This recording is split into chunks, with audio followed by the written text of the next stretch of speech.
Баршаңызға сәлем, каналыма қош келдіңіздер. Бүгін біз осындай кішкентай бүлдіршіндерге арналған шапка тоқитын боламыз, бас киім тоқитын боламыз. Тюрбан. Осындай. Ол үшін бізге қажетті жіп. Мен бүгін Baby Wool газалмен тоқимын. Бұл жерде бізде 50 грамда 175 метр деп тұр. Төрттік инемен тоқитын боламын. 4-ші номерлі. Бұл шапканы астына описаниеде жазып кетем. Тағы да қандай жіптермен тоқуға болады. Alize Baby Best пен тоқуға болады. Alize Lana Gold пен тоқуға болады. Мына газал Baby Wool'дың 2 қабатты тоқимын. Өйткені бұл бірде 75 метр. Бұл дегеніміз жіңішке болады. 4-тік инеге. Сондықтан мен 2 қабатпен тоқитын боламын. Инемізді оң қолымызға аламыз. Мен инемді оң қолыма алдым. 2 қабаттым. Біреу жіңішке ине, біреуі 4-ші номерлі. Алдым. Астынан өткізіп инемді бері қарай тартып аламын. Міне. Енді мына үлкен саусақты өткізіп, бұлай өткіземіз. Біреу, екеу, төртеу, бесеу, алтау, жетеу, 8, 9, 10. Міне 80 ілмек іліп алдым. Енді мына кішкентай жіңішке инені осылайынан алып тастаймыз.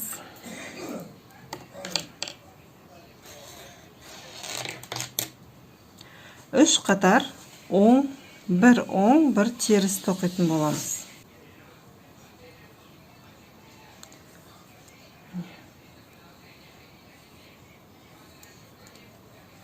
Біреуін оң, біреуін теріс. Бір оң, бір теріс. Соңына дейін солай тоқып шығамыз. Бір оң, бір теріс. Біреуін оң, біреуін теріс. Бір оң, бір теріс. Оң, теріс.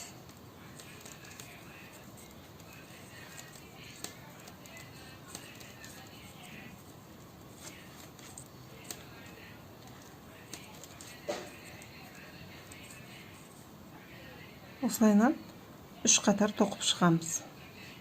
Бір рет соңына дейін тоқтық, кері қайтамыз. Бірінші қатарды аяқтадым. Оң. Екінші қатар тоқып жатырмыз. Теріс. Оң. Теріс. Мен қазір өте бос тоқып жатырмын. Камераға бұлай тоқу маған оңай емес. Сондықтан бос болып жатыр.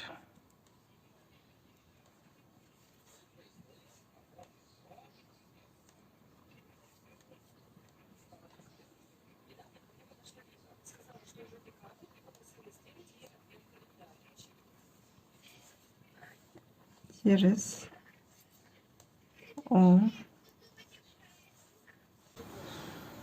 Мына жерде қарасаңыздар, міне менде осындай, сіздерде осындай шығу керек. Біз қазір 3 қатар тоқимыз.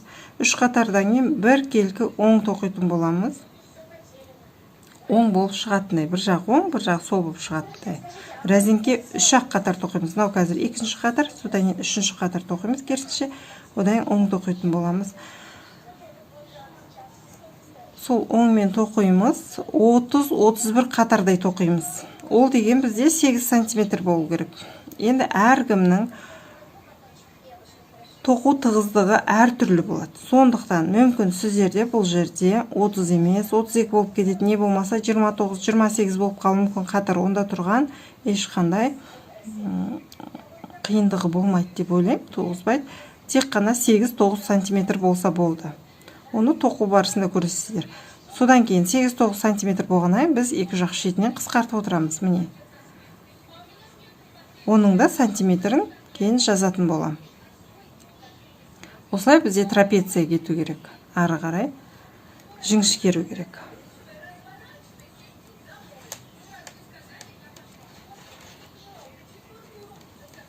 Екінші қатарды аяқтаймыз. Жаңағы айтқандай міне теріс, содан кейін соңғы кромочный дейді, оны да теріс тоқимыз. Енді үшінші қатар тоқимыз.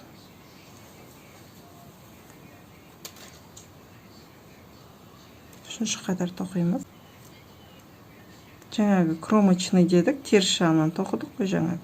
Оны бос іліп аламыз. Оны тоқмаймыз. Келесі бізде оң болып тұр, оң тоқимыз. Одан кейінгіні міне сол тоқимыз, оң тоқимыз.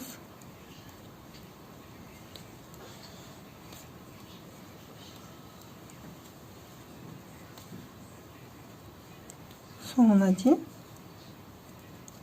осылай кезектестіріп тоқитын боламыз.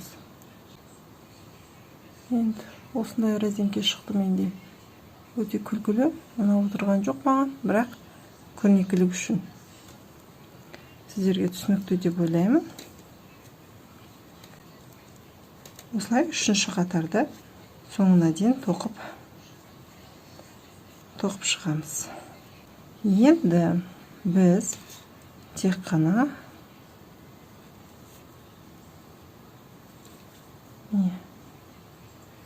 ең бірінші байқадыңыздар, тоқмадым мен, бос іліп алдым инемен. Енді бір келгі оң тоқимыз. Осы қатардың соңына дейін осылайынан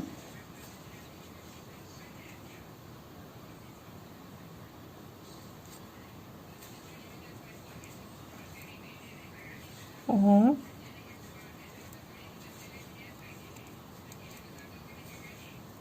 осы қатардың соңына дейін осылайынан бір келгі оң тоқимыз. Арғы жағынан ілетін боламыз.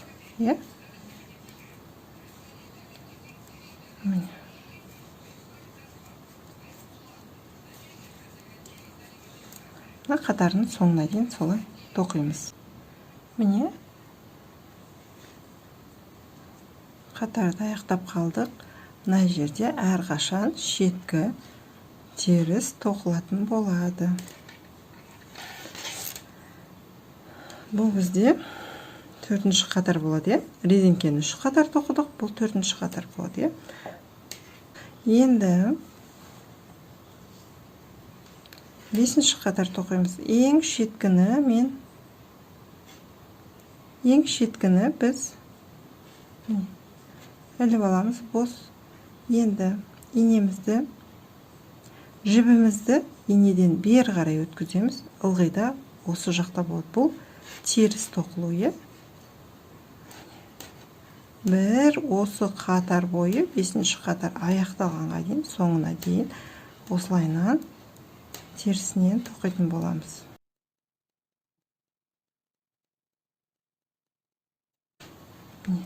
Бер жақта осындай болады, қараңыздар. Ал ар жағынан бізде мынандай болады. Бұл теріс жағы. Мынау жаңа көрсеткен оң жағы.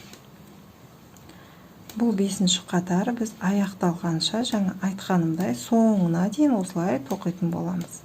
Міне 5-ші қатарымыздың аяғына да жеттік. Бұл жерде де теріс тоқимыз. Енді тоқмамызды бұрамыз. Міне бұл өң жағы.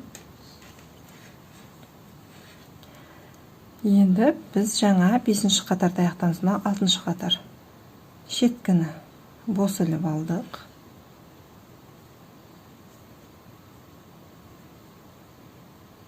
Енді оң бірінші қалай тоқыдық, сол сияқты оң тоқимыз. Бірінші қатар емес, төртінші қатарды.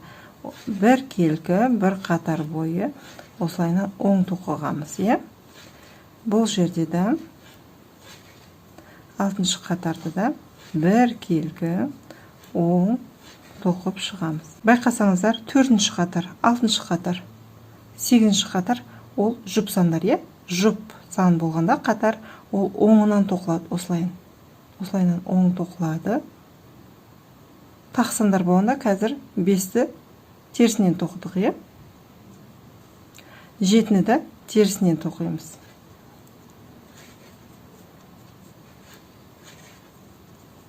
Бұл оң жағынан тоқылған.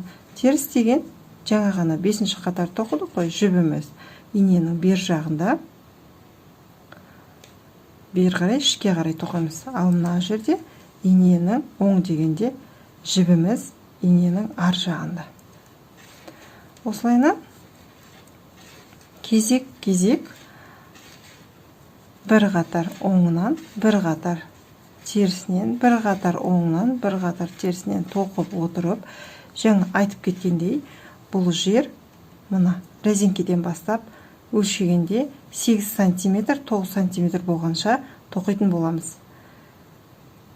Бұған 8 см тоқисыздар. Егерде үлкенірек размер керек болса, жаңа 80 алдық па, енді келесін 82, 84, 86 деп 2-2-ден қосып отырып тоқи берулеріңізге болады. Кез келген размерді жасап алуларыңызға болады. Міне 8 см болғанша өздеріңіз тоқи аласыздар деген ойдамын. Оң бұрамыз тоқымамызды. Сол жағынан терісінен тоқимыз, оң жағынан тоқимыз, терісінен тоқимыз. Солай кезек-кезек тоқып 8 см болғанда кездесетін боламыз. Міне жаңағы айтқан 8-9 см-ді тоқыдық. Әркімнің тоқу тығыздығы әр қалай болғандықтан мен айта алмаймын, осынша қатар, осынша қатар. Менде енді 31 қатар болып тұр бұл жерде. Мына жерден былай санағанда, міне 8 см, 8-ден сәл асады, 8,5 см барлығы міне. Көріп тұрғандай. 8 см болады. Енді осы 8 см-ге келдік, осымен тоқтаймыз. Мына жерде көрсеткендей 8 см-ге келдік. Енді екі жақ шетінен қысқарту басталады бізде. Міне енді мынандай трапеция тоқимыз, е? Қарасаңыздар. Қысқарту, екі жақ жағынан қысқартып отырамыз. Тек қана оң жағын тоқыған кезде екі жағын қысқартамыз. Теріс жағына келгенде ешқандай қысқарту жасамаймыз. Қазір тоқу барысында көресіздер, сонда барлығы бізде 21 см болған кезде біз жоғар жағын бекітетін боламыз. Аяқтаймыз тоқымамызды. 21 см болғанша қысқарту арқылы тоқимыз.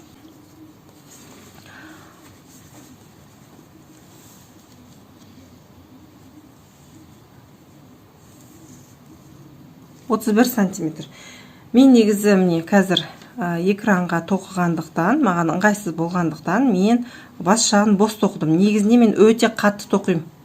Сол сияқты әркімнің тоқу тығыздығы әр қалай. Тоқымамды алдыма алып тоқысам,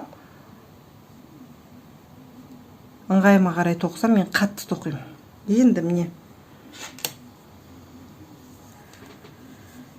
шеткі кромочный деді ғой, ең шеткіні жай ғана іліп аламыз. Қазір біз оң жақты тоқимыз, е? Міне мына екеуін іліп алдық, содан кейін міне екеуді біріктіреміз. Бір қысқарту жасалды бізде. Енді ары қарай ешқандай өзгеріссіз осылай оң тоқимыз. Тек қана соңында 3 ілмегіміз қалады ғой, 3 петлямыз, е? Сол жерде кездесетін боламыз. Сол жерде де қысқарту жасаймыз. Міне жаңағы айтқандай үшеу қалды, осы қатардың соңына жеттік.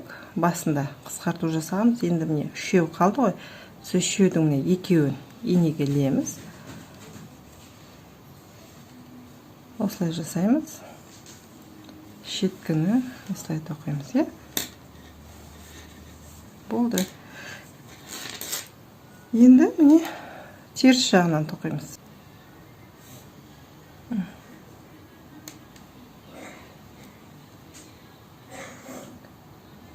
Бұл жерде, бұл қатарда теріс тоқыған кезде әрқашан қысқарту болмайды.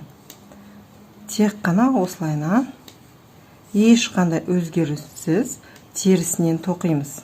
Терісті тоқып алдық, теріс бір қатарды.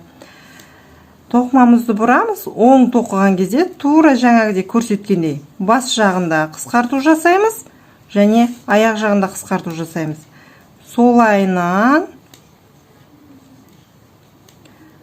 бір 40 қатар болып қалар.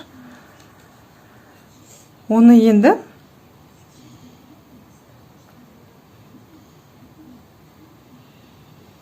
жиырма сантиметр болғанша тоқисыздар, өздеріңіз өлшеп отырып.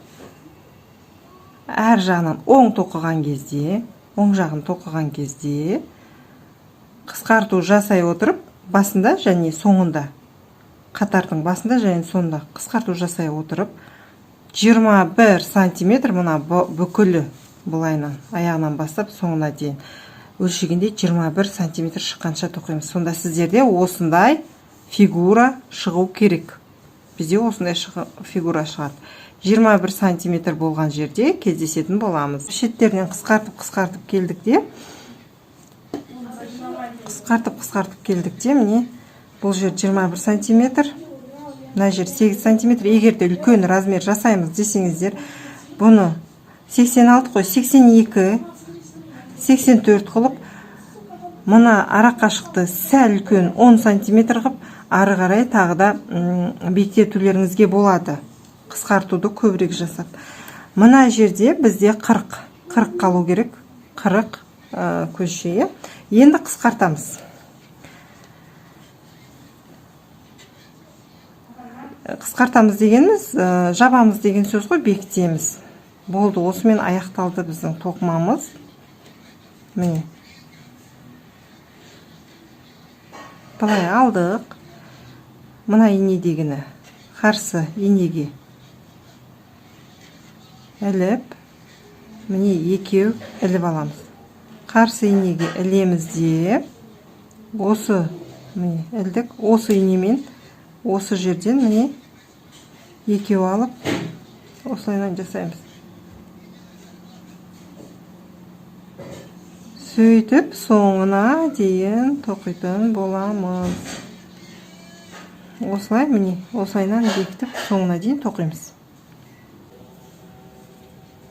Міне соңына келдік, соңындағы екеуді біріктіріп аламыз, ілеміз, өстіп алып шығып, жібімізді қиып тастаймыз. Жібімізді қидық, енді міне болды. Сонда бізде енді тоқыма инеміз керек болмайды. Енді менде осындай болды. Байқасаңыздар, видеоға түсіргендегі мына жерлер менде өте бос тоқылды. Өйткені камераның алдында түсіру маған ыңғайсыздау болып тұр. Ал қалған жері алдыма алып, асықпай тоқыған жерлерім мынандай міне тығыз болып тоқылып тұр. Енді міне мынандай үлкен көзді ине аламыз. Енді тігуді бастаймыз. Міне жіп сабақтап алдым. Енді ең басына, мына жіпке де сабақтауға болар еді, бірақ бұл менде қысқалау бола ма?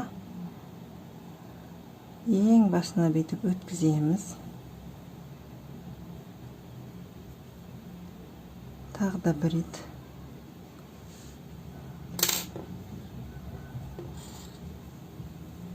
Өткіземіз. түйіншек салып аламыз.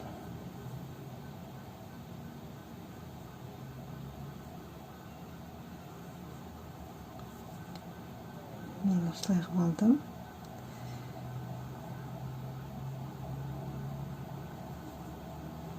Мына жағын біраз қалтырамыз ұшын. Енді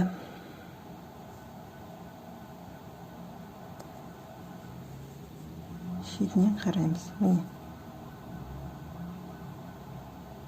Шетінен міне алдық, бір өрім қалтырамыз. Келесі өрімге инеміз саламыз. Бір өрімді қалтырамыз. Келесі өрімге инеміз саламыз. Бір өрімді қалтырамыз. Келесі өрімге инеміз саламыз. Өстіп айналдырып шығамыз. Міне бір өрімді. Мына жерде бір өрім көрдіңіздер, мына бір өрім қалды екінші өрімге. Өстіп, міне бір өрім қалды екінші өрімге. Міне бір өрім қалды екінші өрімге. Осылайынан айналдырып тігіп шығамыз.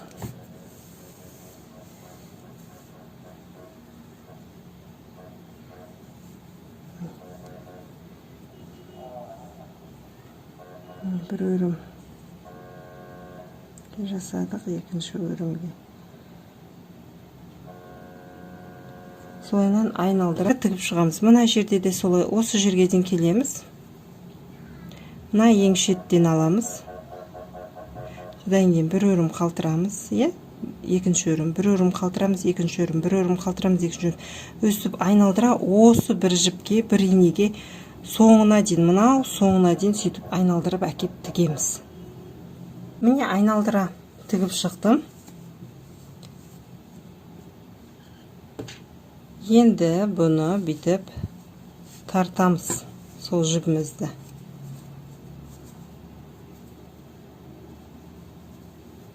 Мына жіпті кейін ішіне кіргізіп,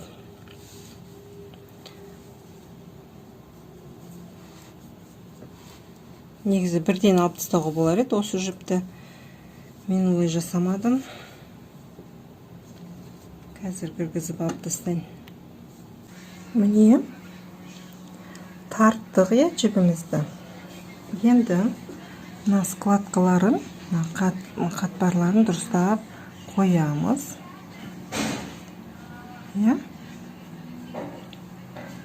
Енді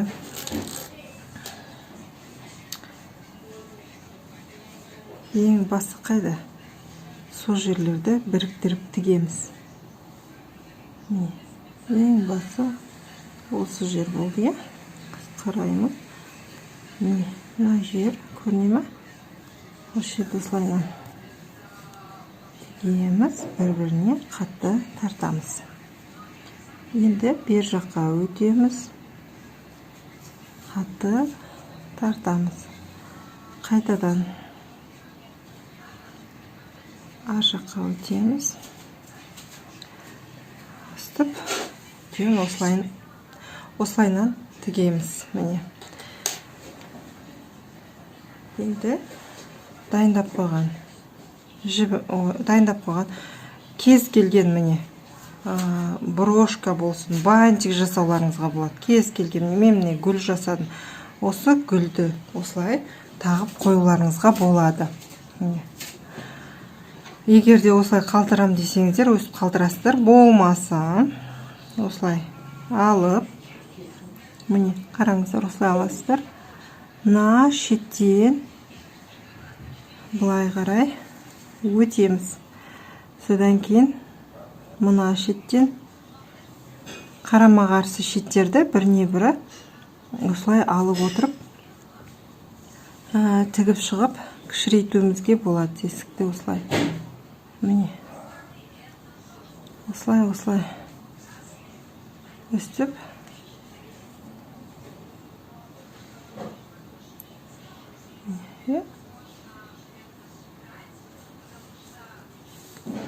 осылай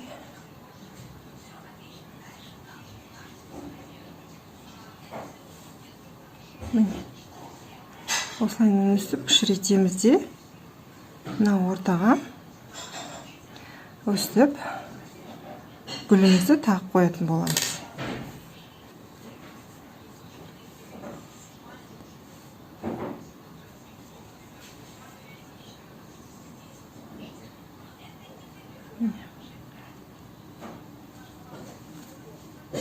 Көріне ме? Оң жағынан, содан кейін сол жағынан өтеміз. Екі қарама-қарсы жақты біріне-бірін осылай тігуге болады. Тігіп қоюларыңызға болады, тікпесеңіздер, міне соңына дейін тікпей, мысалға мен мына жақтан мысалға өстіп жібімді алып алдым. Мына жібімді инемен керісінше жаққа қарай өткізіп аламын. Керісінше жаққа қарай өткізіп аламын. Енді бұрам. Енді осы жерден де жағынан да тігуге болады. Енді гүлді тігуімізге болады осы жерге. Дәлдеп қойып алайық гүлді. Содан гүлімізді ары бері өткізіп, гүлімізді тігіп, өстіп,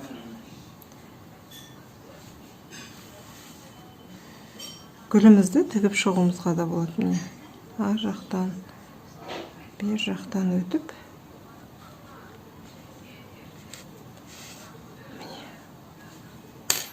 енді қараңыздар.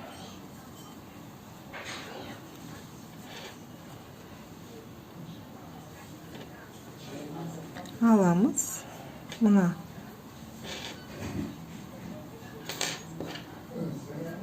гүлдің жібімен мына жіпті өстіп байлап қоюыма болады.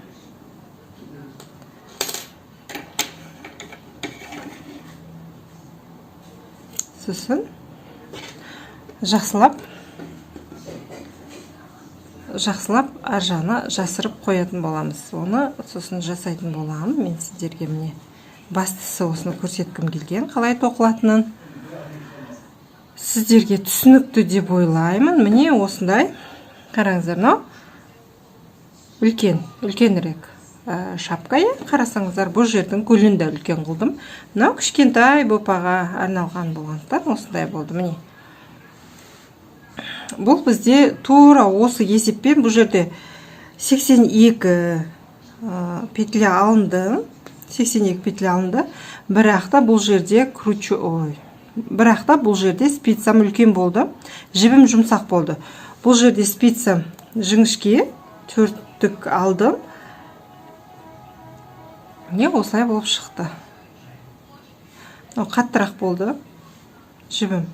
Негізінде мынандай жұмсақ жіп жақсы. Alize Lana Gold, Naco 100 грамда 240 метр жіп алсаңыздар болады. Менімен бірге соңына дейін болғандарыңызға көп рахмет. Сау болыңыздар.